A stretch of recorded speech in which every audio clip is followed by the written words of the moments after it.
Hablemos de Circo, espacio virtual de diálogo y reflexión.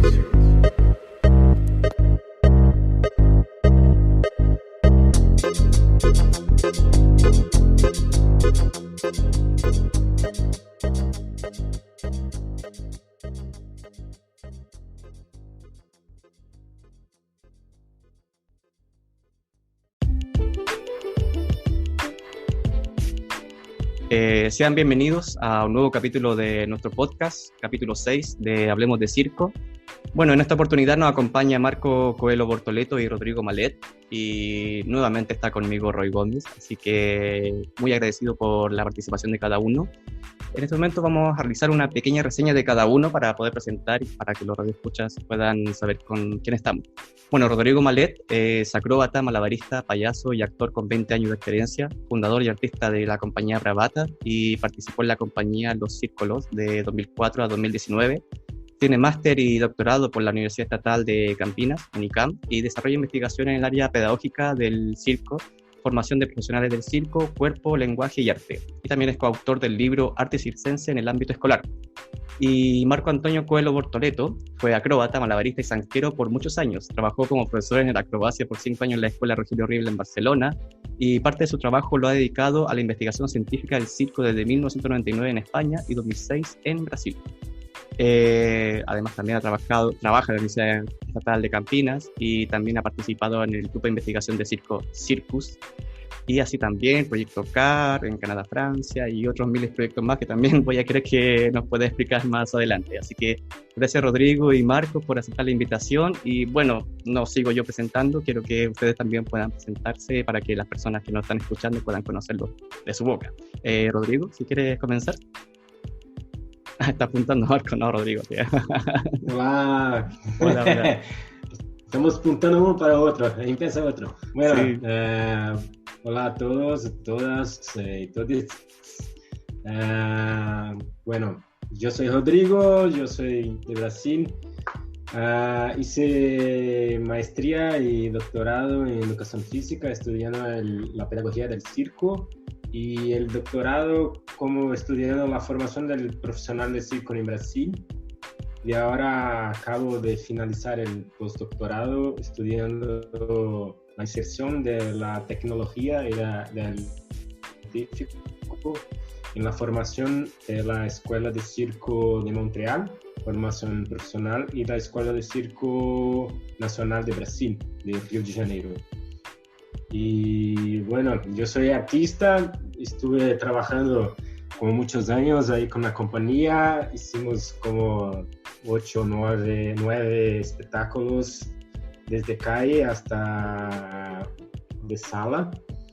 He trabajado un tiempo en el circo itinerante, un circo fijo itinerante. Bueno, es un dubio hablar de esto, pero podemos hablar un poco después. He trabajado como 3 años ahí, y donde fue una gran escuela para mí, porque he trabajado con más de 1.200 personas en la misma carpa. He trabajado casi todos los días, fue una gran experiencia de vida y artística que yo llevo conmigo para siempre, porque me ha cargado de muchas cosas y pensado en muchas cosas en me hacer profesional. Ahora estoy como haciendo algunas publicaciones. Marco es un gran parcero y estamos ahí trabajando en algunas publicaciones académicas, artículos científicos. Y ahora estoy haciendo parte también de Hablemos de Circo, que estamos ahí, nosotros de Colombia, Brasil, México, Chile y tantas otras personas que han participado de algunas charlas.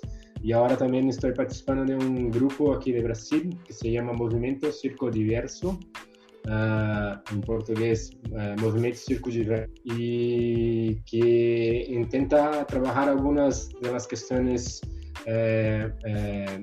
económicas, políticas, para que tengamos un posicionamiento en cuanto colectivo a frente del poder público de Brasil. Yo pienso que sean. Bueno, ya estamos ahí. Muchas gracias, Rodrigo, por tanta información. Bueno, Marco, a ver, para que la gente pueda descubrir quién eres tú. Todos sabemos quién eres, pero igual, esto es bueno escucharlo nuevamente.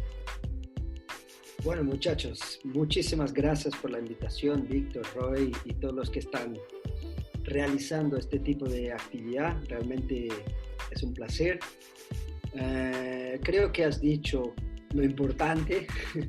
He estado involucrado con el circo desde muchas perspectivas diferentes. He intentado actuar como artista de circo durante algunos años. De hecho, logré participar en diferentes compañías, viajar bastante, actuar en diferentes tipos de espectáculos, desde los espectáculos de calle hasta los espectáculos macro de grandes escenarios.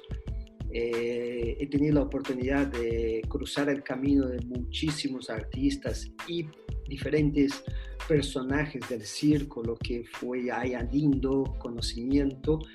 Y desde el 2006, cuando ingresé a la Universidad Campinas en Brasil como profesor investigador, hemos establecido un grupo de investigación que ha tenido muchísima gente participando, algunos por un año, 2 años, otros por décadas. Y lo más importante es que es un grupo que reúne todos los tipos de expertos, artistas de circo, pero también investigadores de diferentes disciplinas del conocimiento, e intentamos producir conocimiento acerca del circo tanto en Brasil como fuera de Brasil, y en esto estoy, o sea, metido un poco con pie en la universidad y con el otro pie intentando tocar el mundo artístico, el mundo de la enseñanza del circo, y aprendiendo con todo el mundo que coincidimos en este mundo nuestro. Muchas gracias. Y bueno, dentro de todo esto también, Hablemos de Circo es parte de esta iniciativa de coincidir con la investigación en circo. Bueno, Roy también me acompaña en este momento, quien ha estado conociendo a muchas de las personas que están presentes aquí. Y también la idea es poder empezar con una breve pregunta, pero igual me gustaría saber, no sé si Roy, tú tienes alguna pregunta para iniciar o alguna duda, o alguna pregunta directa a Marco, porque siempre que escuchamos a Marco estamos con esta reflexión también sobre el circo, sobre qué pasa en Brasil y bueno, a ver qué va a pasar. A mí me gustaría empezar con una pregunta muy casual, muy informal, más bien quizás hasta personal. ¿Cómo es que se encuentran con el mundo de la investigación de circo? ¿Cuál es su primer encuentro? ¿Cómo descubren que hay un mundo no solamente de práctica, sino de reflexión, de personas dedicadas al circo? Entonces, ¿cómo fue que entraron a este mundo de la investigación circense? ¿Voy yo? Gracias, Rodrigo, qué cordial eres. Muy bien. Creo que en parte tiene que ver con mi personalidad, o sea, con mi manera de ver el mundo. Desde hace mucho me gusta mucho la investigación y en particular la investigación científica. Desde pequeñito me encanta leer ciencia, me encanta leer producción del conocimiento. Por lo tanto, desde cuando fui deportista en el mundo de la gimnasia, me gustaba leer para entender todos los principios mecánicos, biomecánicos, fisiológicos que hacían parte del entrenamiento, pero que los entrenadores o la gente que estaba alrededor nunca me hablaba de eso, pero yo particularmente me gustaba. Creo que tiene que ver con mi papá. Mi padre fue una persona muy culta, con un conocimiento amplio en varias áreas del conocimiento, de la física, matemática, diferentes idiomas y música. Era un director de orquesta y siempre me puso en las manos la idea de conocer más, pero sobre todo investigar, buscar el conocimiento y producir el conocimiento. Por lo tanto, cuando yo estaba haciendo el máster, eso sobre los años 1998-99, fue cuando realmente metí el pie en el mundo del circo con la colaboración de varios artistas que o bien venían a la universidad o ya estaban en la universidad o de alguna manera querían que la universidad también hablase más de circo. Por lo tanto, la cosa fue un poco casualidad de encontrar personas, pero a la vez también fue proposital porque yo busqué encontrar a estas personas de alguna manera y creo que cuadró bien mi búsqueda personal por más conocimiento y una voluntad de mucha gente de investigar el circo, pero investigar también desde el punto de vista académico, científico y no solo del punto de vista artístico, o sea, de producir espectáculos que todo el mundo ya estaba muy metido en esto, pero también de mirar el circo desde otra perspectiva, desde la sociología, la historia, la pedagogía, y creo que de alguna manera me sentí muy atraído para combinar el conocimiento que yo estaba produciendo, que ya estaba muy metido en el campo de la investigación del cuerpo, con el mundo del arte que parecía en este momento que deseaba eso. Había mucha gente deseando investigar el circo. Yo estaba ahí perdido en el mundo, cerca de esta gente. Lo único que hice fue algo que siempre comento, abrir el corazón y dejar llevarse. Y ahí no paré más. Bien, muchas gracias. Y bueno, Rodrigo. Yo... No te escapa, Rodrigo. Sí, pensé que no iba a hablar. Bueno, yo fui formado en bioquímica, hice un colegio técnico aquí en Brasil, es como un intermediario. Y siempre busqué también comprender un poco la parte de investigación. Me gustaba mucho el mundo de Bikman. Un seriado que hablaba sobre ciencia, sobre cosas, y a mí me gusta mucho conocer las cosas. Y hice un colegio técnico de ciencia, bioquímica. Entonces había muchas clases de ciencia, de laboratorios, de todo. Teníamos que hacer las experiencias y esto. Entonces es una cosa también que cargo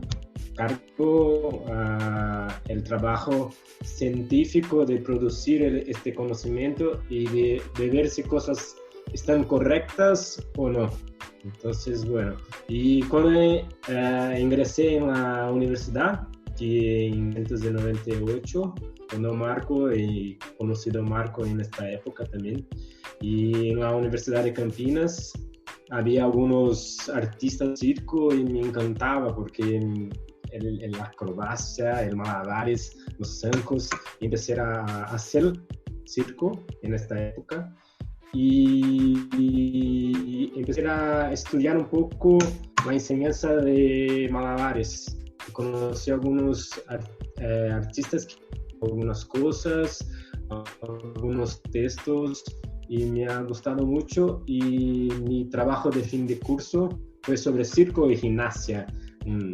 Bueno, intentando conocer un poco más del circo, haciendo algunas aproximaciones con la gimnasia y con todo eso. Y he conocido el libro de Invernó, que es un profesor de España que habla mucho sobre la pedagogía del circo en la escuela.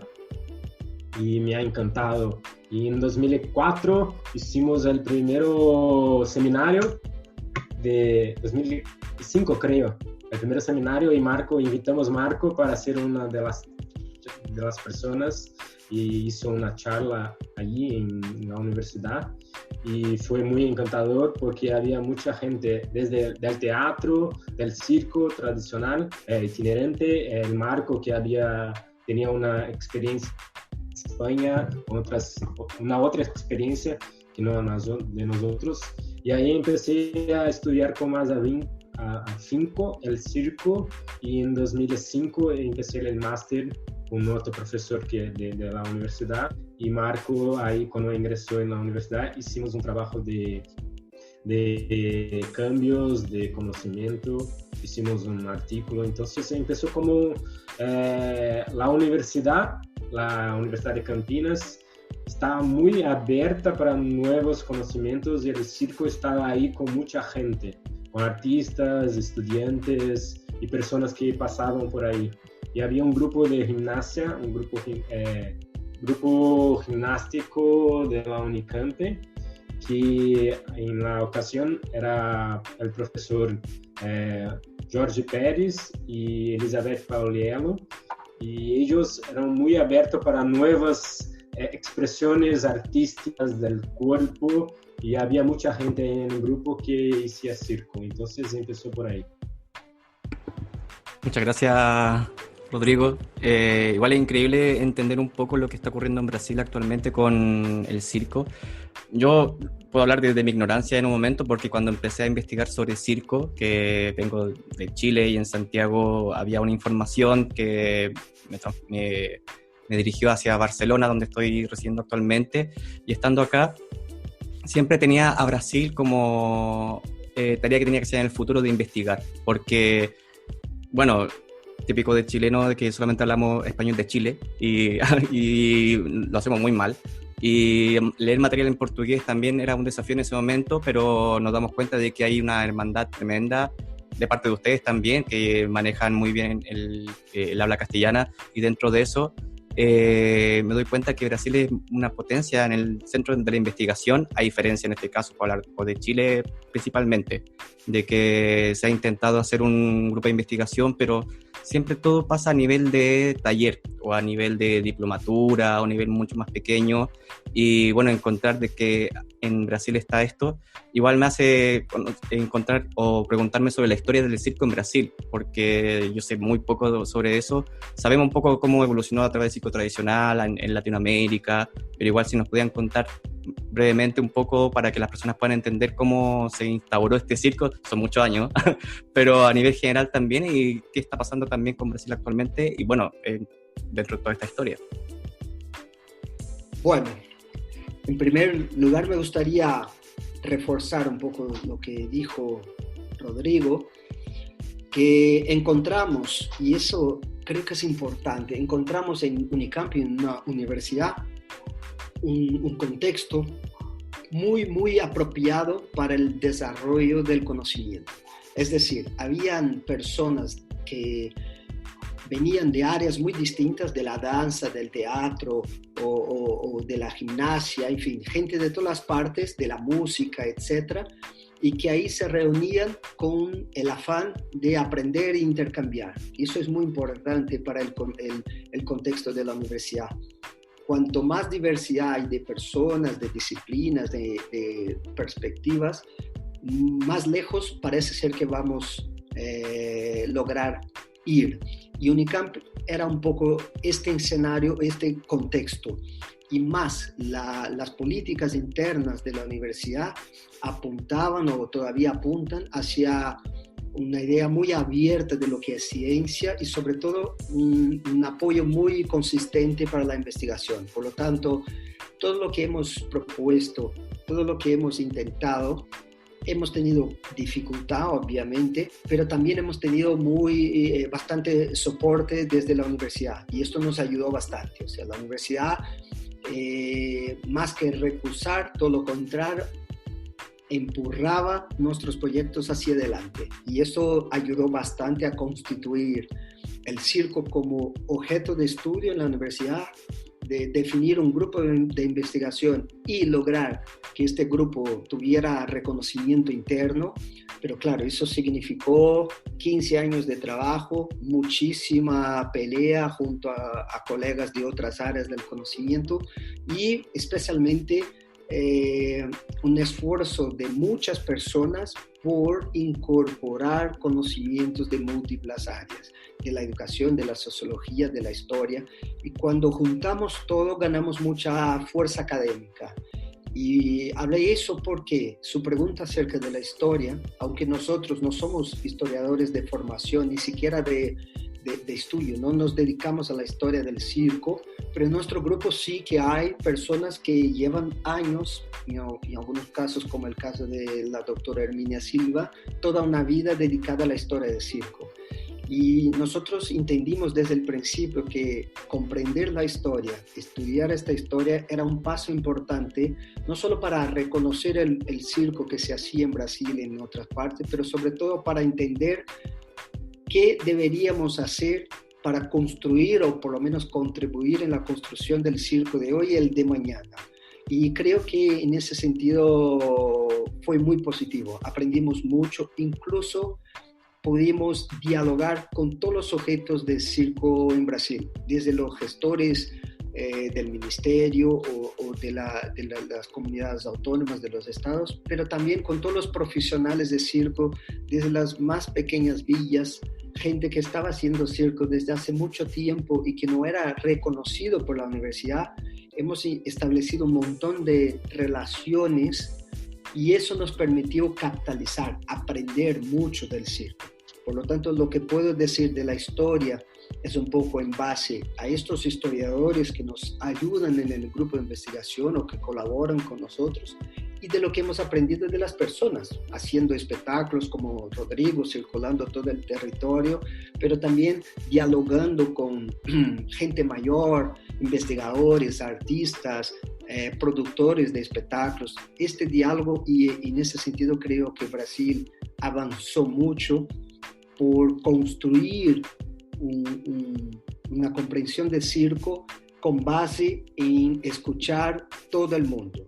No importa si eres de una familia pequeñita de circo, si eres un empresario de suceso o si eres un investigador de la universidad, todo el mundo puede aportar. Y eso es un poco, creo que una ventaja que hemos logrado y nos hizo un poco más fuertes.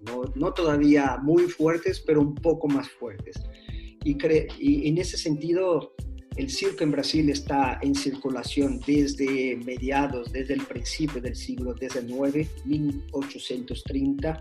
Incluso tenemos Daniel López Carvalho, que es un investigador de nuestro grupo, que presenta una tesis doctoral el próximo martes, y él ha dedicado para estudiar el siglo XIX. Herminia Silva ya había hecho algo similar y han estado rebuscando todas las fuentes documentales, toda la memoria de las personas, haciendo muchas entrevistas, rebuscando, y eso nos dio mucho material para entender que realmente durante todo el siglo XIX y el siglo XX, el circo en Brasil ganó mucha fuerza, teniendo repercusión en los días de hoy con cientos de pequeñas familias haciendo circo, cientos de compañías de circo circulando en el territorio, por lo tanto produciendo mucho conocimiento y mucha importancia artística. Y cuando uno se da cuenta de que hay tantas cosas que ocurren, no hay manera de no justificar eso en la universidad, es decir, tenemos que estudiar este fenómeno. Mira cuántas personas están ahí. Estamos hablando de miles y miles de personas que han estado viviendo de un arte desde hace 2 siglos. ¿Cómo no vamos a estudiar eso? Entonces, no puede ser. O sea, cuanto más avanzamos en el conocimiento de la historia, más ganamos material para justificar nuestra investigación del presente. Y en este sentido, creo que esta pequeña introducción ayuda a entender un poco, no solo de la historia, pero de la importancia histórica que el circo tiene en Brasil en todo. El circo ha estado en la base del desarrollo de la música, en la base del desarrollo de los programas de televisión. Cuando televisión empieza a existir en Brasil, son los artistas de circo que producen estos programas. Cuando la radio empieza a sonar en Brasil, son los circos que hacen escuchar las radios. O sea, el circo ha estado muy, muy relacionado con casi todos los grandes movimientos culturales en Brasil, incluso con el teatro. El circo ha ocupado los mejores teatros ya a principios del siglo XX, o sea, hace más de 100 años el circo estaba en los principales teatros de Brasil. Por lo tanto, este discurso, no, ahora el circo, no es ahora. Desde hace 2 siglos ocupamos todo el territorio y hoy tenemos datos muy, muy robustos de que el circo ha estado en los pueblos más pequeñitos, profundos de Brasil, pero también en las grandes urbanizaciones desde hace mucho tiempo.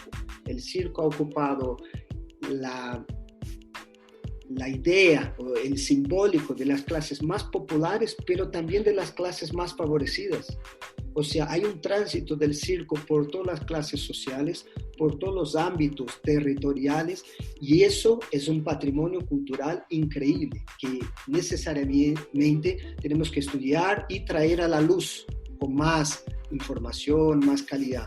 Y me parece que los resultados que estamos, no nosotros, Circus Unicamp, pero un conjunto enorme de personas en Brasil que va mucho más allá de nuestro grupo, el resultado está que tenemos más investigación, mejores investigaciones y sobre todo más datos que comprueban de forma inequívoca que el circo sí es un arte importante, relevante desde el punto de vista social, económico, cultural, artístico, etc. Muchas gracias, Marco, por tan valiosa información también. Y bueno, Rodrigo, también para complementar, ¿cómo lo ves tú también dentro de esta mirada reflexiva sobre el circo en Brasil, tanto de su pasado como su presente?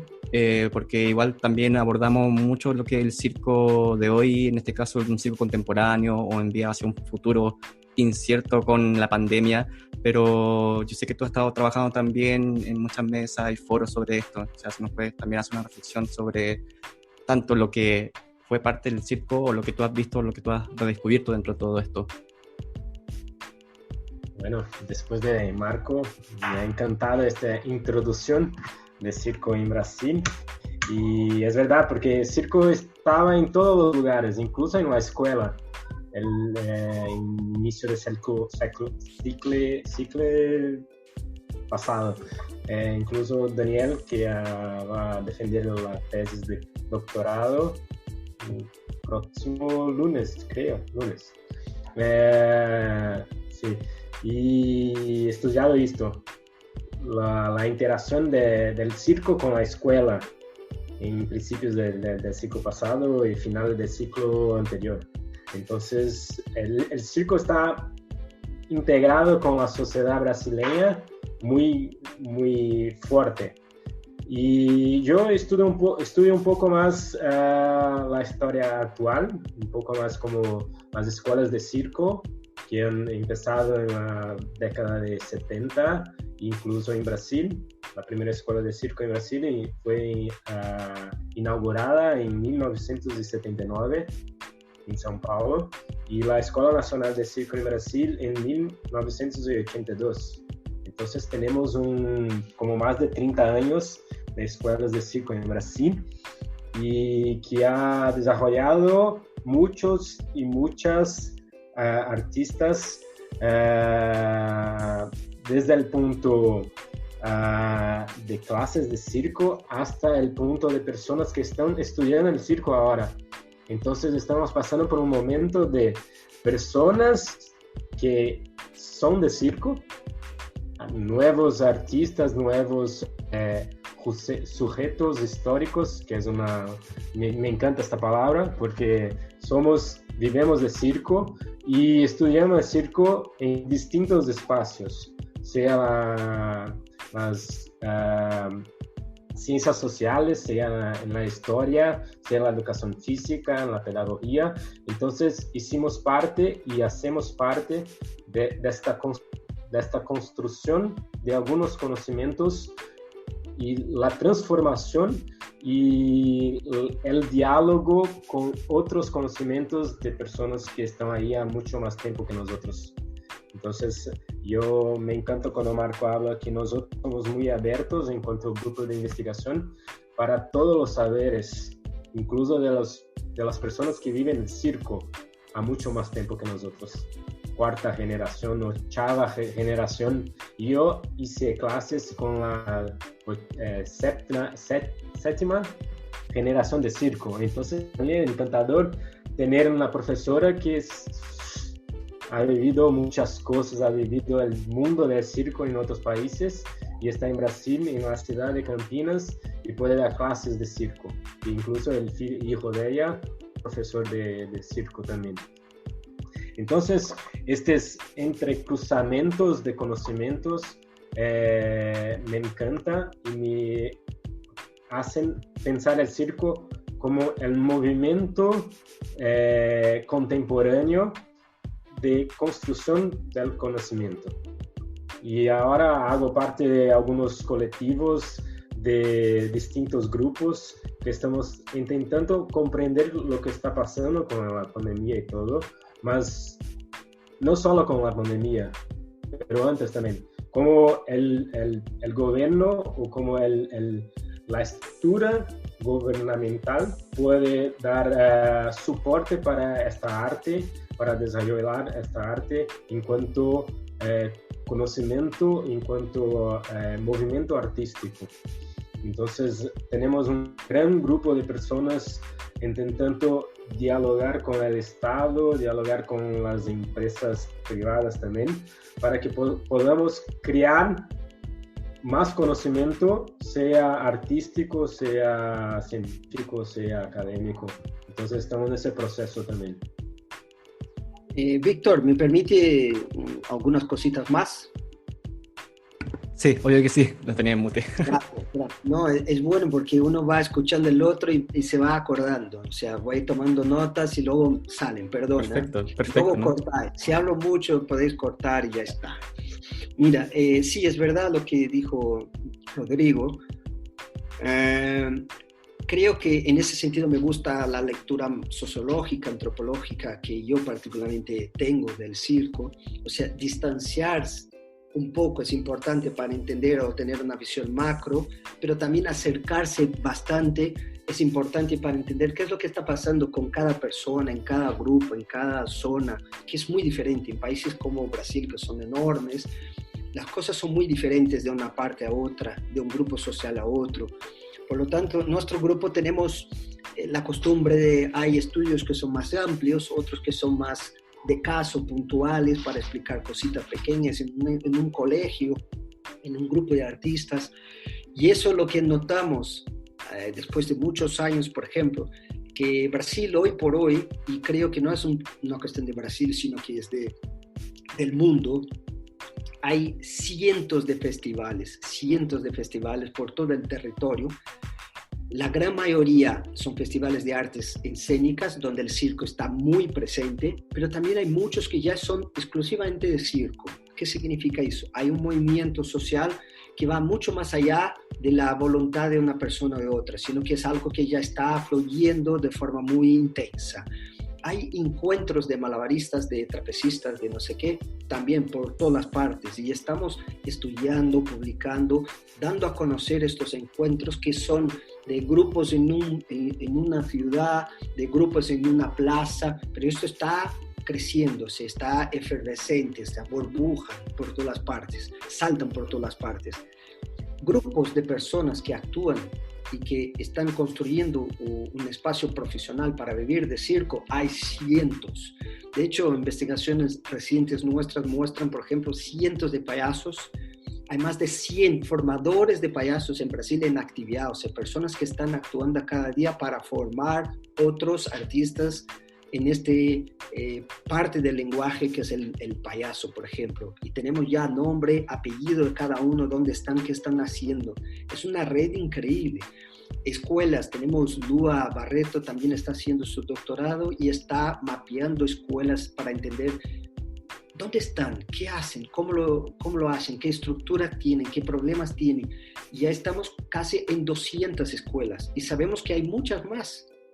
Pero claro, llegar a todas partes, a veces 4.000 kilómetros de distancia, no es fácil, aunque tengamos tecnología, tal, pero ya estamos en 200 y hay de todo en todas las partes. Eso es increíble y estamos convencidos que hay muchas más que todavía no están en el mapa y que pronto estarán.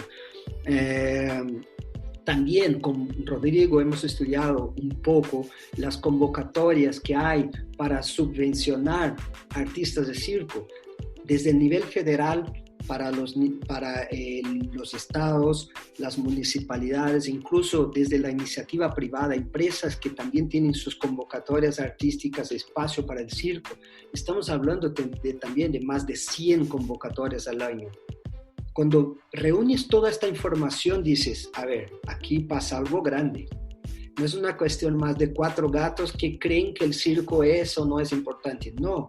Es un hecho social, en palabras de Durkheim o de cualquier sociólogo, es un hecho social, está ahí. Solo nos faltaban poner datos poner nombre y apellido a todo esto. Y es lo que estamos haciendo nosotros y un montón de gente en todas las partes de Brasil. Cuando los investigadores empiezan a intercambiar datos, dicen, madre mía, aquí tenemos algo importante. Y en ese sentido, las autoridades o la propia universidad parece que empieza a darse cuenta de que tienen que acompañar, o sea, o corren con nosotros o se quedan detrás. Y ahí vamos. Wow, o sea, he quedado pensando mucho de todo Brasil, un país muy grande, para empezar. Entonces, todo el territorio para abarcar y es increíble lo que se está realizando también. Bueno, yo estoy seguro que Roy tiene algunas preguntas, algunas dudas por ahí, ¿no es cierto? Hemos estado aquí intentando descifrar todo y es genial. Roy. Sí, es muy, no solamente interesante, pero alimenta y enriquece mucho saber del circo de Brasil. Y yo creo que y esa es mi pregunta, pareciera ser un caso excepcional. Eso no quiere decir que en otros países no haya crecimiento, ¿no? Aquí mismo en México el crecimiento de circo ha sido exponencial en los últimos 10 años. Y sobre todo yo sigo muy asombrado, por ejemplo, de la capacidad que tienen las comunidades de circo de autogestionarse, de construirse un mercado al cual atienden regularmente, un mercado laboral y un mercado económico. Es decir, producen sus propios shows, entrenan de una forma también bastante autodidacta muchas veces, o salen al extranjero y regresan con conocimiento y después lo transmiten a pares y se construyen en el mismo mercado y regularmente trabajan para gobierno, trabajan para empresas privadas, organizan festivales y en 10 años digamos que hay un ecosistema, quizás no una industria, no un sector, pero sí un ecosistema muy sano de circo, de actividades concatenadas. Sin embargo, con lo que nos mencionabas, Marco y Rodrigo, pareciera que en Brasil, por ejemplo, y esa es mi pregunta, hay una apertura más entre las viejas generaciones y las nuevas generaciones, ¿no? Que pareciera también aquí en México no existe tanto. E inclusive tuvimos en Hablemos de Circo una charla con Alfredo Ataide, empresario de circo tradicional, y nos decía, por ejemplo, que para él es muy difícil incluir a nuevos cuadros y nuevas generaciones por el que el mismo sector lo condena estas prácticas como si fuera una traición. De hecho, utilizaba él esa palabra, una traición hacia el sector de circo con tradición, no tradicional, ¿no? Que es una palabra también que hay que tener reservas desde el lenguaje, digamos el circo clásico. Entonces pareciera que en Brasil, y esa es la pregunta, hay más apertura de intercambio entre generaciones. ¿Sí es cierto eso o es algo que ustedes mismos también con la investigación han podido generar? Gracias. Rodrigo, por favor. Bueno, sí. Bueno, los movimientos, así, yo voy a hablar de mi perspectiva y intentar responder la cuestión. Es que las escuelas de circo en Brasil han empezado con el movimiento de los artistas del circo tradicional, del circo clásico, del circo itinerante. Entonces, en la década de 70, un movimiento muy fuerte de ellos para abrir las escuelas de circo en São Paulo y la de Río de Janeiro. Entonces, hay una conexión con nuevas personas que hacen la escuela de circo. Entonces, hay los viejos que dan clases de circo ahí en esos espacios y hay personas nuevas que nunca han hecho, no son hijos de artistas de circo. Muchas veces son personas de comunidades un poco más, socialmente hablando, un poco más lejos del centro. Entonces, artistas de otras áreas, como de teatro, de danza. Entonces, hay una mezcla en estos procesos de enseñanza que yo creo que es un momento de diálogo entre dos distintos espacios o distintos espacios, vamos a decir. el circo del itinerante y los nuevos sujetos históricos que están entrando en este proceso. Entonces hay muchas trocas. Yo creo que tanto los más experientes, que son los profesores, cuanto los alumnos, han aprendido mucho uno con el otro. Aunque tú no estabas en el espacio de su casa, vamos a ver, los tradicionales, los profesores estaban en una escuela, entonces ha cambiado la forma de enseñanza, porque ahora tenían otras personas y los alumnos han comprendido que era una cosa novedosa para ellos en cuanto a arte, en cuanto a movimiento, en cuanto a proceso de enseñanza o de aprendizaje. Entonces, yo creo que es un movimiento, claro que hay no es lindo, maravilloso, no es una historia de amor solo, hay muchas peleas por espacios, por inversiones del Estado, claro, pero yo creo que tanto uno como el otro espacio crearon mucho respeto por el otro y han trabajando conjuntamente para crear inversiones del Estado, para que todo el segmento circense, sea el circo grande de más de 2,000 personas y el artista suelo pueda tener tener supervisiones del Estado o de empresas privadas. Entonces estamos en un constante diálogo, en constante pelea entre nosotros, pero también con el Estado, para que podamos todo este rol de perspectiva circense pueda estar juntamente trabajando, cada uno en suyo, pero también conjuntamente para que podamos avanzar un poco más en esta perspectiva. Bueno, yo quisiera agarrar de lo que dice Rodrigo, empezando por la peor parte, para luego hablar de la mejor parte. La peor parte es que todos los procesos históricos son procesos de disputa, de tensión, de intento de ocupar espacio, y espacio significa el espacio económico, el espacio social, el espacio estético, etc. Por lo tanto, todo lo que sucedió en Brasil en estos 2 siglos fueron espacios de disputa de un sector de la economía, de un espacio artístico, etc. Y por lo tanto, hoy estamos viviendo lo mismo. Pueden que algunos sujetos históricos han cambiado, pero las disputas, las tensiones existen igualmente.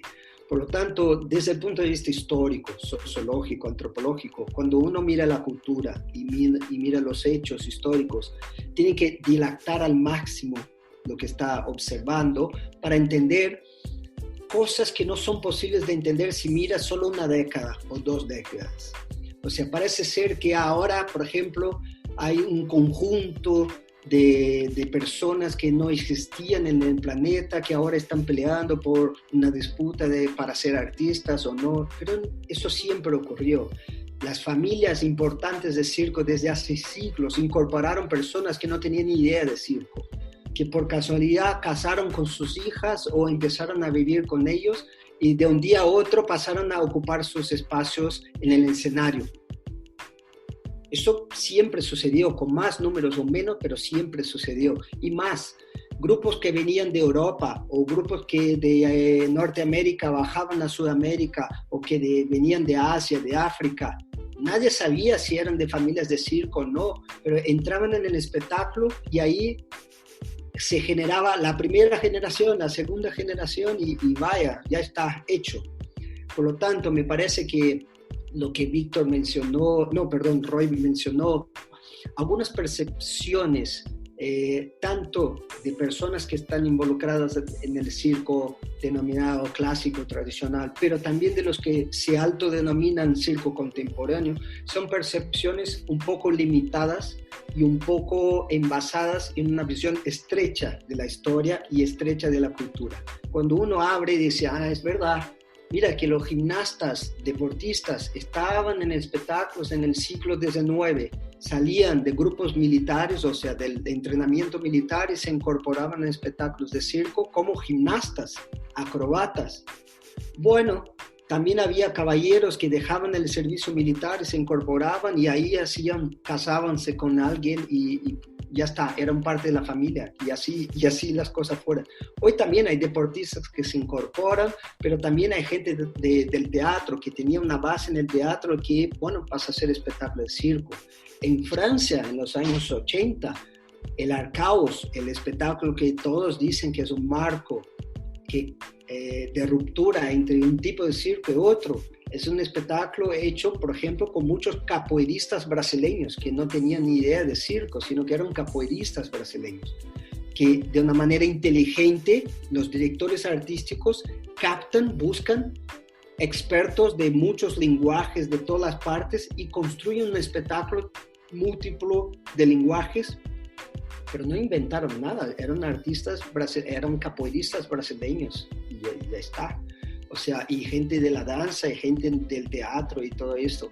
O sea, se crean ideas de rupturas que creo que es más una reserva de mercado que un hecho histórico. Y eso es una cuestión que hay que observar. También creo que sí es verdad que en Brasil estamos logrando, porque es un proceso interminable, mejorar el diálogo entre los diferentes sujetos históricos. No importa si eres de una familia de octava generación, si eres la primera generación que está construyendo un pequeño número de circo, no importa, pero este diálogo sí es importante, que todo el mundo hable. Y todavía estamos. Algunas personas ya han avanzado mucho, se respetan mucho, incluso escuchan lo que uno y el otro tiene que decir. Otros todavía se niegan, resisten, lo que es absolutamente normal en la cultura. Pero sí creo que en muchos lugares de Latinoamérica ha habido una ruptura mayor. Es decir, algunos grupos todavía se niegan en dialogar con otros grupos. Y eso para mí no ayuda. Mi concepto de circo, y sobre todo mi concepto de circo hacia el futuro, que es lo que vamos a tener, me indica, puede estar equivocado siempre, pero parece ser que la convivencia, el diálogo y sobre todo el intercambio más y más entre todos es el que va a permitir existir en el futuro. Por lo tanto, el circo de carpa pequeñito que circula de pueblo en pueblo, el circo de pequeñas troupes o de pequeñas compañías y el circo de un artista solo, el circo que va hacia el teatro, cuanto más esta gente esté próxima, intercambiando y abierta, creo que será mejor para todos. Y por eso el Estado, la universidad, tiene que respetar, dialogar y entender todos ellos. No podemos hablar solo de un segmento y hacer como algunos países, prefiero no mencionar, pero algunos países que niegan totalmente que exista un sector del arte que ha sobrevivido durante 200 años haciendo algo. No puede ser desde el punto de vista de la inteligencia humana que intentemos hablar del presente y pensar el futuro sin considerar personas que han sobrevivido 200 años haciendo algo. Esta gente desarrolló tecnología social, tecnología material, tecnología pedagógica para superar guerras mundiales, pandemias mundiales, y están ahí haciendo cosas. Y dice, a ver, tenemos que aprender con ellos, claro que sí. Pero también podemos aprender con científicos en la universidad, con ingenieros que están en supercompañías complejas. O sea, cuanto más, mejor en ese sentido. Por eso hay que superar las tensiones, las disputas, y hay que mirar en la mañana con una visión más dilatada, más amplia de la historia, de la cultura, incluso del arte. Hablar de segmentos, que el circo y el teatro, ¿qué sentido tiene hablar del circo despegado del teatro, de la danza? No tiene más sentido. Si las grandes compañías, las grandes mentes creativas del mundo ya están totalmente abiertas para lo que sea. O sea, hay orquestas sinfónicas que están haciendo conciertos con grupos de heavy metal y lo están pasando bien, incluso haciendo plata. ¿quiénes somos nosotros para decir que nos vamos a actuar con mi abuelo, porque mi abuelo era un artista clásico y no puede ser que vamos a actuar juntos? ¿Quién dijo eso? Eso es un error desde mi punto de vista, y una vez más, puede estar equivocado. Un comentario súper rápido. Yo creo que es muy, muy importante lo que señalas, Marcos, sobre abrir el lenguaje o el discurso de circo, ¿no? Que yo hace no mucho, digamos, escuché ese término, ¿no? Circus Discourse, precisamente viniendo de la investigación de Quebec. Y como que no lograba un poco entender finalmente qué es esto del discurso circense, ¿no? O sea, si es lo que habla la gente, si es lo que se consume en los escenarios, ¿no? A manera de imágenes, si es Pero cada vez toma más sentido precisamente, y comparto una experiencia rapidito más personal en mi trayectoria de investigando el circo, que yo me parece que estuve muy atrapado en el discurso que se genera o que generó, por ejemplo, Cirque du Soleil acerca de su historia. Porque cuando hice mi maestría en el 2004 y que la dediqué a Cirque du Soleil, más por, yo creo, también una falta de información y una falta como también de capacidad de mi cabeza de abrir ese discurso, fue muy, muy revelador que era una sola historia chiquita, contada de la misma manera por todos lados. Buscaba en periódicos y era la misma historia del circo en Quebec que Cirque du Soleil había puesto en libros, en revistas, en periódicos. Y entonces me encontré que esa historia no solamente nos atrapaba para entender el circo en Quebec, sino que se replicaba en otros lados también como si fuera la historia del circo, ¿no? Y precisamente la historia de Quebec desaparece todo el pasado, ¿no? O sea, empieza diciendo Cirque du Soleil inició el circo de alguna manera porque no existía el circo antes, ¿no? Entonces yo creo que es muy complicado y muy peligroso casarnos con estas historias, porque la veo inclusive en México. No, a lo mejor no la historia de Cirque du Soleil, pero sí esta historia de el mundo contemporáneo y el mundo del circo tradicional no se unen, ¿no? Son dos realidades diferentes. O no existe el circo tradicional ya. No es cierto, ¿no? Y hay que cuestionar estas narrativas. Perfecto. Creo que mencionas bien. Hay un documental de National Geographic sobre el circo en Norteamérica, más concretamente en Estados Unidos, en la segunda mitad del siglo XX, que muestra de forma muy, muy concreta cómo muchos circos americanos cruzaban la frontera con Canadá en verano, porque en invierno era imposible, pero en verano hacían sus giras por Canadá y bajaban. Hacían eso durante 80 años.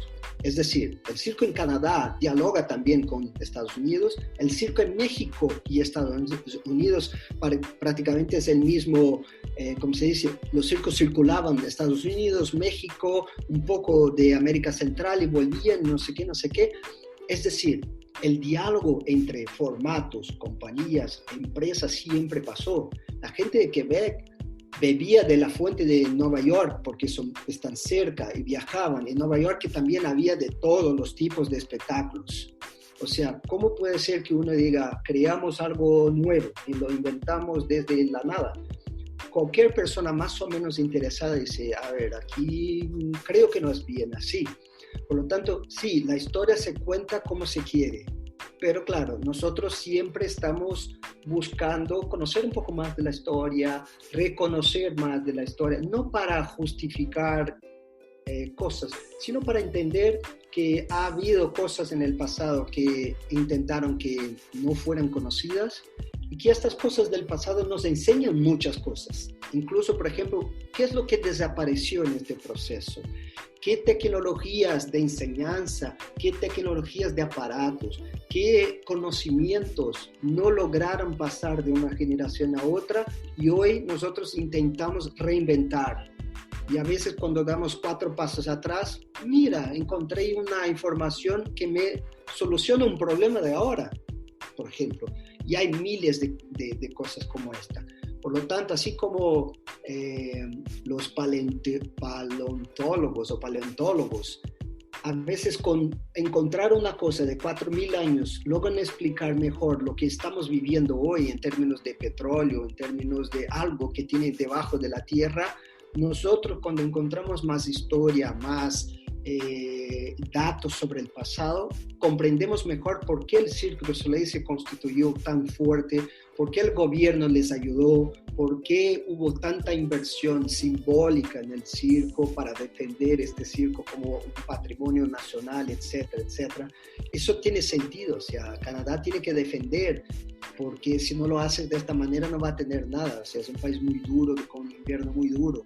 Tiene que defender con mucha fuerza lo que está produciendo para que se mantenga. Simple, así. Igual entendiendo ahora que dentro de todo esto, el mismo Cirque du Soleil publicó esta semana que se fue a quiebra. Entonces, la compañía de los 7 dedos de la mano también, o sea, los Seven Fingers. Entonces, bueno, ahí Rodrigo creo que puede aportar. Incluso el circo en Brasil de itinerante, hay mucha gente parada, pero continúan viviendo juntos y trabajando juntos. Entonces, como una empresa, el Cirque du Soleil ha despedido mucha gente y mucha gente del circo está ahí trabajando juntos e intentando vivir juntos. Y otra cosa, Roy, yo estuve en Nueva York el año pasado ahí y estaba en el circo con unos amigos que trabajaban ahí. Un circo con caravanas de todo, muy chulo. Y había un chico que había se formado en la Escuela de Canadá trabajando juntos. Entonces había la Rueda de la Muerte, que es muy clásico de circo itinerante, y había el tío de Malabares que había hecho la Escuela de Circo. Entonces había los dos mundos que han hablado juntos en el mismo espacio, dialogando y trabajando juntos. Yo creo que es esto, es la mezcla y yo pienso que es todo el mundo pensando en el circo como un proceso de arte, de el movimiento que trae a la persona y movimenta a la persona con esto, sea lo que sea, la estética, la forma o otras cosas, pero movimenta a la persona y la persona se conecta contigo, se conecta con el espectáculo. Malé, ¿me permite un ejemplo? El próximo sábado tengo una conversación, un conversatorio, como ellos dicen, con mis amigos de la Arena de Buenos Aires, que también hacen un trabajo. De hecho, Buenos Aires es un lugar increíble, ¿no? O sea, sale circo de todas las partes, debajo de la piedra, es una cosa increíble, o sea, tiene calidad, diversidad, y voy a hablar un poco de este tema. En el mundo de las matemáticas, y me gusta extrapolar un poco el mundo del arte y del circo para poder entenderme mejor. En el mundo de la matemática, que es un mundo muy cerrado, poquísimas personas, estamos hablando de unos pocos miles de personas que dominan el mundo de la matemática en el mundo. Bueno, en la historia de la matemática han salido muchas personas que no eran parte de este mundo, nunca habían estudiado matemática en ningún colegio o universidad y que han aportado a las matemáticas mucho más de algunos de los grandes nombres de la matemática. Y la comunidad de la matemática supo reconocer, no fácilmente, pero supo que un tipo desde India, un tipo desde no sé dónde, Rusia, podía aportar conocimiento, aunque este tipo nunca había pisado en la universidad. ¿Qué más da? Lo importante es que él produjo un conocimiento que contribuye para el avance de este año. En el circo igual. Me da igual de dónde venga, qué formación has tenido, si eres de familia o si has venido desde Júpiter, de otro planeta, da igual. Tiene algo a ofrecer, tiene un producto cultural, un número artístico potente, ya está. Y de hecho el circo sobrevivió por esto, porque aceptó muy bien todos los tipos de contribuciones, las más extrañas incluso, que podían aparecer, pero aceptó, era muy permeable. La gente venía con algo diferente. Mira, esto es diferente. Venga, al espectáculo la semana que viene y ala. Y hoy también, las grandes compañías, incluso las más contemporáneas del mundo, aceptan cuando surge alguien con algo diferente. Y me da igual si vino de China, de Canadá, de Brasil o de la Concagua. Lo importante es, hace algo interesante. Es un artista que merece espacio. Ala. Igual también dentro de este contexto de pandemia, bueno, entrevistamos en un podcast anterior a Germán Aguirre y a Claudia Pavo de Chile, y Claudia dentro del nuevo circo nos explicaba de que había una crisis grande porque no había trabajo para el sector circense, y cuando le pregunté a Germán sobre el circo tradicional me dijo, bueno, el circo siempre en invierno cierra, y con los muchachos hemos estado trabajando vendiendo verduras, frutas y teniendo un sueldo, o sea, nunca nos hemos detenido. Y dentro de eso también me gustaría saber cómo Brasil ha estado dentro de este contexto de pandemia, dentro tanto del circo a nivel de investigación, el circo a nivel de trabajo, el circo a nivel de práctico, también entendiendo la situación política de Brasil. O sea, eso ya es un mundo muy denso, no sé si tocarlo, pero ¿por qué no? Atrevámonos. Ahí no sé si quieren... Rodrigo es el mejor para hablar de eso. Vamos, Rodrigo. Es un problema esto en Brasil, ¿sí? No, pasamos por una dificultad. Cuidado con lo que vas a decir, cuidado, ten cuidado. Sí, de acá a poco los milicos, la policía está ahí en mi puerta. No, estamos pasando por un momento muy diferente del mundo. No, estamos en un momento... El gobierno, antes de la pandemia, ya estaba en un proceso de disminuir la cultura, la arte, la educación. Entonces tenemos un proceso ya muy complicado antes de la pandemia. Entonces la inversión del gobierno, los derechos de las personas, de los artistas, se han disminuido mucho en los últimos 2 años o 4 años, que ya era un otro gobierno. Y ahora con la pandemia tenemos una crisis un poco más intensa. Desde el circo itinerante hasta el artista suelo, nosotros fuimos la primera institución a parar, porque somos del arte, del aglomerado de personas, ¿no? Entonces el espectáculo vivo fue el primero que se ha parado, y yo creo que va a ser el último que vuelve. Claro, con algunas adaptaciones que estamos haciendo ahora. Entonces, y en este momento las personas están haciendo miles de cosas que es como creando oportunidad de trabajo, sea lo que sea vendiendo comida de circo, pues hay mucha persona de circo itinerante que está haciendo la comida, la manzana del amor y todo, ya vendiendo para el barrio. Sí, tenemos de todo. Hay personas que están haciendo espectáculos como drive-in, va con el coche, paga y la persona hace el espectáculo. Hay personas que están haciendo espectáculo en la tela, como virtualmente, pasando la aguja. Entonces tenemos muchas posibilidades y las personas están creando lo que pueden con la tecnología que tienen también, porque hay mucha gente que no tiene acceso. Nosotros sabemos que América Latina como un todo hay muchas diferencias sociales y mucha gente no tiene acceso a la internet de buena calidad o a aparatos más modernos. Entonces hay mucha gente intentando hacer lo que puede.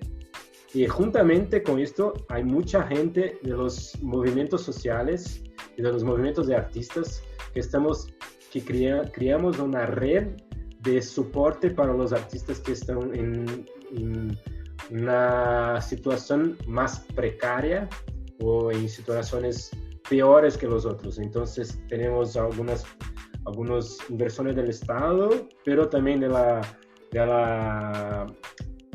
las empresas y también de las personas. Entonces estamos ayudando con comida, con lo básico para que puedan pasar este momento muy difícil. Y no hablo solo de los artistas, pero hay mucha gente, y no solo los artistas, pero hay mucha gente en situaciones muy precarias de vida en ese momento. Entonces yo creo que nosotros como humanos y como artistas de circo estamos intentando hacer una red de soporte para estas personas y creando cosas más distintas. Hay mucha gente haciendo entrevistas podcasts o otras cosas para hablar de circo y para entender todo esto que está pasando con nosotros. Esto ha pasado con Hablemos de Circo, creamos en este momento y es esto, estamos intentando comprender lo que estamos haciendo ahora para entender un poco lo que va a ser luego en el futuro y después en el futuro más adelante. Yo creo que es esto. Sí, yo no voy a repetir porque creo que Rodrigo fue bastante feliz. Creo que todas las crisis nos ponen en una situación difícil, pero también nos da una oportunidad para reaccionar. Y lo podemos hacer de forma muy positiva o también lo podemos afondar o ir aún todavía más hondo.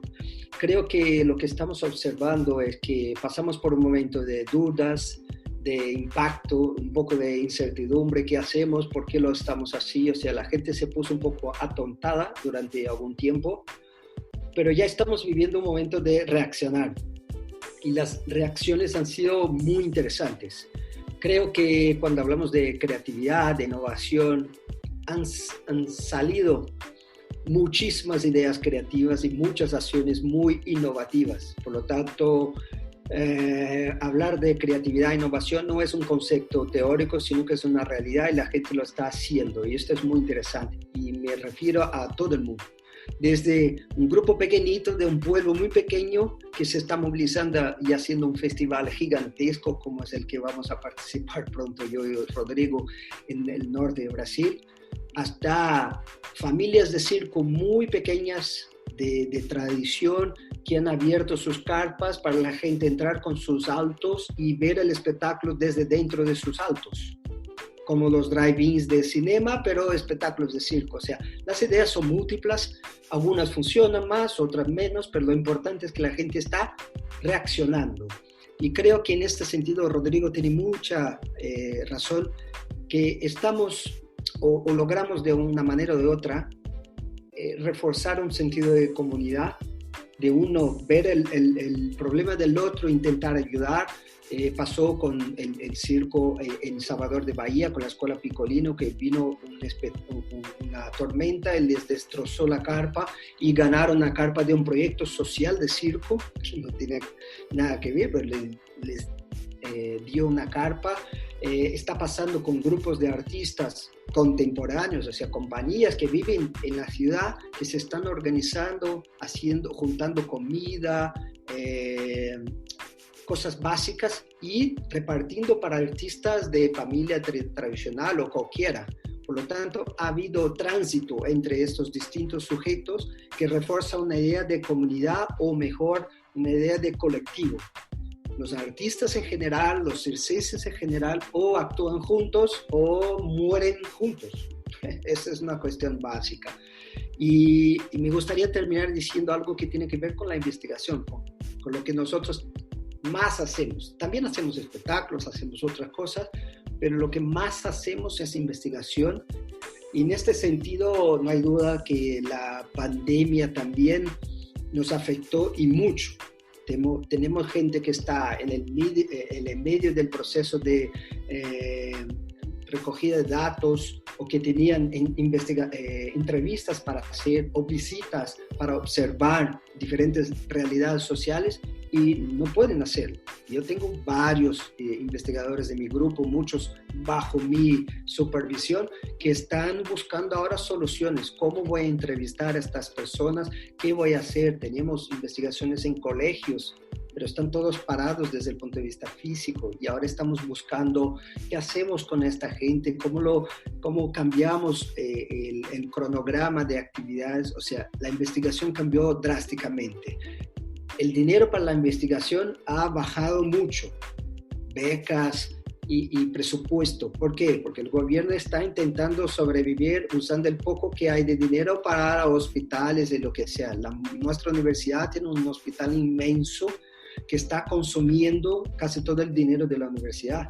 De hecho, han pedido todo el material de los laboratorios para poder funcionar el hospital. Todos los laboratorios de fisiología, de bioquímica están dándoles el material del día a día, guantes, lo que sea para el hospital funcionar. Tenemos un hospital inmenso, gigantesco, que está hasta el borde.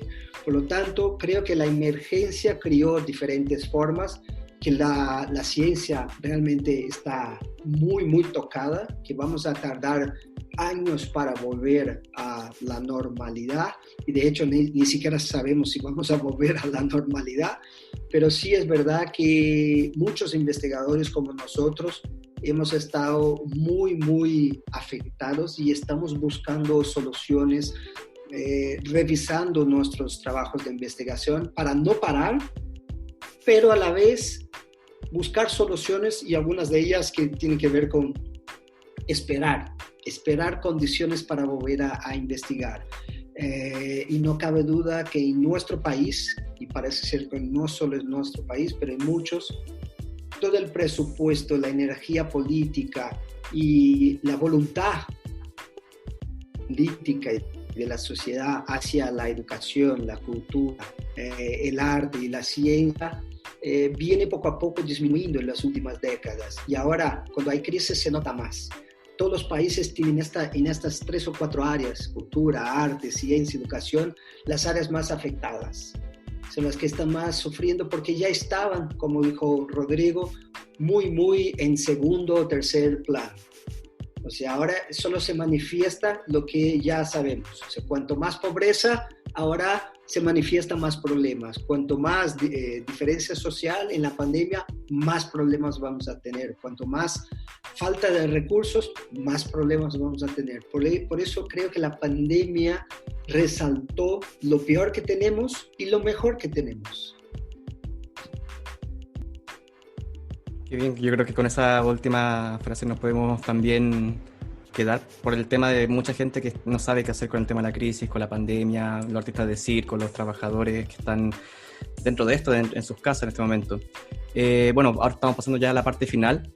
No sé si Roy tiene alguna pregunta o algo que quieras para ya pasar ya a esto, que es el final. Yo creo que nos daría para una segunda charla. Exacto. Pero una de las cosas que también mencionabas, Marcos, sobre lo que ha destapado la pandemia, y quizás no solo la pandemia, pero me parece como que la cuestión que desde la investigación se ve como la teoría crítica, ¿no? O el análisis crítico, o desde la realidad de los problemas de género, de racismo, de raza, de clase, ¿no? La inequalidad se dice en español, iba a decir inequality en inglés, sí, pero la desigualdad. Desigualdad. Como que también ha salido a la superficie y la gente se ha dado cuenta que uno de los problemas fundamentales, que ya lo teníamos, que solamente la pandemia lo visibilizó más, es toda esta cuestión del racismo, la misoginia, el sexismo, el clasismo, etcétera, etcétera. Y yo creo a lo mejor nos da para otra charla, pero dentro de la investigación que se está haciendo en Brasil, ¿cuál es el lugar de esta teoría crítica? ¿Cómo los problemas raciales de género afectan a el circo en particular? A lo mejor si nos dan así un ejemplito estaría increíble, y luego los invitamos con una charla más larga. Voy yo, Rodrigo. ¿Quién va? Yo. Ya estás tú. Yo creo que hay una tradición en Brasil muy, muy robusta de investigación crítica. O sea, la conjuntura de la dictadura y una serie un conjunto de otros factores llevaron a Brasil a producir una fuerte tendencia, sobre todo un grupo bastante fuerte de personas que investigan con base en la teoría crítica y sobre todo con una voluntad de mostrar problemas sociales y buscar la transformación y por lo tanto la superación de estas crisis. En ese sentido creo que el arte en general en Brasil tiene una base muy consolidada en las teorías críticas y sobre todo en un abordaje que intenta poner en tensión, en cuestión, temas caros para la sociedad. La diferencia de género, la diferencia racial, las diferencias socioculturales, económicas, todo eso está en la base de la investigación en educación, en arte, en cultura y también en el circo. La gran mayoría de las investigaciones resaltan problemas que tienen que ver con estos aspectos que todavía son gritantes y lamentablemente la gente ignora y a veces se hace loco, no quieren ver lo que está puesto. Pero estamos contentos, o sea, investigaciones como la de Rodrigo resalta, por ejemplo, que tener una Escuela Nacional de Circo solo tiene sentido si hay dispositivos sociales para integrar clases sociales de todas partes. Si no, no es una escuela nacional, es una escuela para quien puede pagar o para quien tiene dinero para ir a Río de Janeiro. O sea, hay muchas investigaciones que ponen, por ejemplo, la importancia de tener artistas negros en todas las partes, representación de gestores de diferentes etnias, razas. Hay investigaciones que resaltan la importancia de reconocer el trabajo de los indígenas para la comicidad. Eso es increíble, o sea, en Brasil, cuando hablas de payasos, por ejemplo, todo el mundo apunta hacia los indígenas y cómo ellos ya construían una comicidad. Y eso conecta nuestros saberes contemporáneos con algo que es ancestral. Y eso es increíble, es buenísimo, y tiene que ver con una teoría crítica. También todo lo que se produce en circo social tiene que ver con la educación popular, la educación de las masas, por lo tanto, las bases teóricas, las bases críticas de la teoría están ahí. El circo social brasileño tiene una amplia investigación y que muestra que el circo ha estado conectado con el pueblo y el circo puede ser incluso una gran ventana hacia lo que nosotros denominamos innovación social. Lo que se produce en los circos sociales es, no hay duda, una herramienta poderosa para la transformación social, por lo tanto para la sociedad del futuro. Y hay mucho trabajo sobre eso. Buenísimo, muchas gracias. Muy bueno. Pero voy a hablar un poco del proceso. Hay algunos movimientos voy a hablar minorías, yo creo que no son minorías, yo creo que son movimientos de personas que están ganando muy espacio, que son los negros, las mujeres. En Brasil tenemos el mayor número de festivales de payasas del mundo. Y nosotros tenemos el mayor número de proyectos sociales del mundo también. Es como gigantesco las cosas. Y hay movimientos de negros haciendo espectáculos que están ahí en trabajo de se posicionar en cuanto a objetos y mostrar que son artistas y que están ahí para el mismo nivel, sea profesional, sea técnico, sea lo que sea artístico, y mostrar que hay un problema, sí, y que estamos luchando para que esto se muestre y que podemos ir adelante, entendiendo todo el proceso y cambiando nuestras miradas a estos. Entonces estamos en un movimiento muy fuerte de las personas mostrando que estamos en un cambio de estructuras.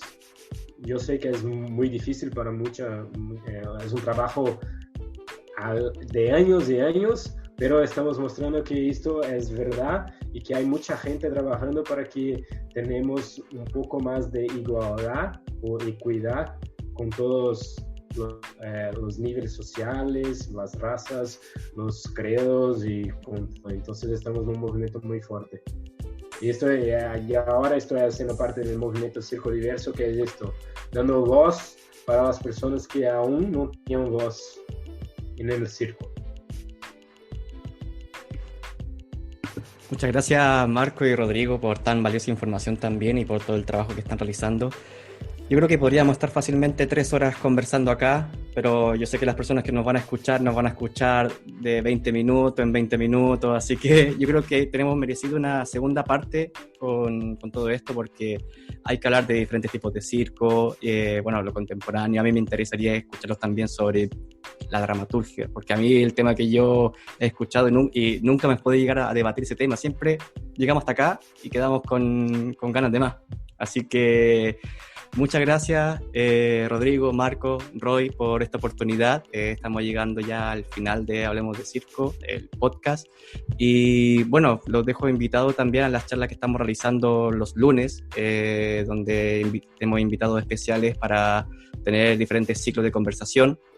Recordar también que si tienen las personas que nos escuchan, quieren aportar o dar información o reclamar también sobre lo que estamos haciendo, nos pueden escribir a hablemosdecirco@gmail.com.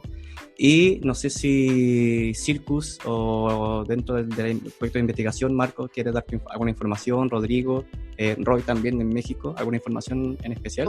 Si alguien tiene interés de conocer lo que hacemos como grupo de investigación, es apenas buscar en el Google o donde sea Circus Unicamp, en Brasil, Universidad de Campinas, vas a encontrar la página web, el Facebook, lo que sea, y ahí hay muchísimo material. Gran parte de lo que hacemos está disponible para bajar, para visitar, o sea que están todos serán bienvenidos a hacer estos sitios. Y hay también el podcast de Circus, también estamos ahí en movimiento ahí mediático también, pero estamos ahí. Yo voy a participar del Festival de Taquarusú, que es el Festival del Norte de Brasil, totalmente pela internet. Entonces yo creo que es el primer festival de circo en Brasil que hace totalmente pela internet. Entonces estamos invitando a todos. Yo sé que ya te he pasado, pero miren, busquen el Festival de Circo de Taquarusú en Brasil, y hay mucha cosa aquí en Brasil. Entonces yo creo que si quieren buscar alguna cosa, conectan con nosotros. Facebook, estamos muy abiertos para saber y para conocer otras realidades y para dialogar. Genial. Y yo nomás, ayúdenos compartiendo este material. Yo creo que es muy importante que, pues como se ha mencionado en esta charla, se abra nuestra cabeza y nuestro lenguaje y las palabras que utilizamos para referirnos al circo en Latinoamérica.